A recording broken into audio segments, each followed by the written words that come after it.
Assalamualaikum warahmatullahi wabarakatuh. Bapak dan Ibu, perlu kita ketahui bahwa usia anak 1-3 tahun itu merupakan periode emas tumbuh kembang anak.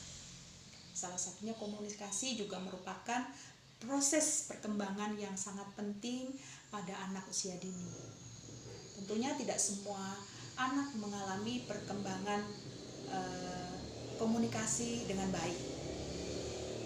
Contohnya telat bicara itu merupakan salah satu masalah yang sering kita temui. Di saat ini yang sering saya lihat adalah keterlambatan bahasa ekspresif atau pengucapannya.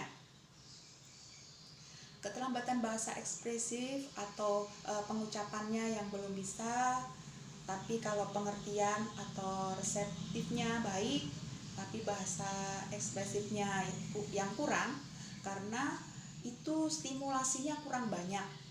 Contohnya, anak disuruh buang sampah bisa, kemudian mengambil sepatu bisa, atau misalnya melihat tayangan televisi, dia mengerti apa yang dilakukan, tapi untuk pengucapannya yang terkendala. Tentunya anak tersebut harus kita lakukan terapi. Nah, bagaimana peran terapi ini? Terapi ini digunakan bila anak mengalami keterlambatan bicara. Biasanya batasannya 2 tahun. Kita anjurkan anak itu terapi. Jika anak bahasa ekspresifnya terkendala, terapi bicara ini untuk mengoptimalkan perkembangan bicara. Yang melakukan tentunya adalah terapi. Jadi anak tersebut dibawa ke klinik terapis tentunya yang sesuai dengan kompetennya. Jadi tergantung orang tua ini, tergantung orang tuanya mau nggak membawa terapi anaknya. Biasanya disarankan melakukan terapi seminggu 2 kali. Nah, Bapak dan Ibu, selain terapi, bagaimana cara menangani anak yang mengalami keterlambatan bicara? Biasanya saya menanyakan bagaimana pola makan anak tersebut. Karena kalau kita perhatikan, bicara itu menggunakan rongga-rongga mulut. Ada lidah, ada bibir, ada otot-otot pipi. Kalau anak itu tidak bisa mengunyah dan belum bisa meniup, itu biasanya anak tersebut mengalami keterlambatan bicara karena organnya tidak optimal. Jadi biasakan anak untuk belajar mengunyah, dibiasakan sering mengunyah, atau kita lihat apa sih mengunyah. Biasanya anak umur 1 tahun ke atas sudah belajar makan makanan yang harus dikunyah. Kalau anak makannya itu baik dan cepat, berarti itu langsung ditelan, tidak dikunyah. Nah, otot-ototnya di bagian pipi tidak bergerak untuk mengunyah.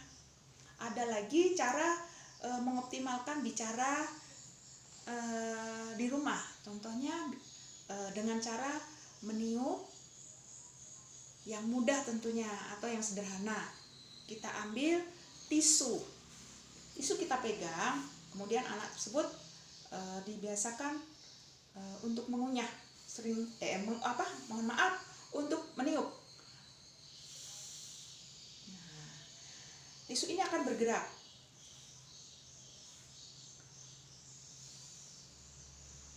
Nah, kalau tisu ini tidak bergerak, berarti anak tersebut mempunyai keterlambatan bicara. Jadi harus sering disuruh meniup. Selain itu, kita bisa ambil atau beli sedotan, kemudian ambil gelas, kasih air, anak disuruh meniup.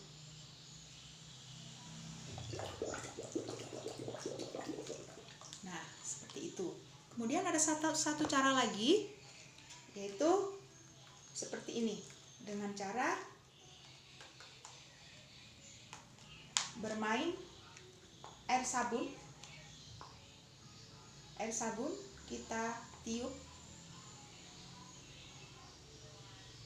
Nah, itu nanti akan keluar mengeluarkan gelembung-gelembung seperti balon.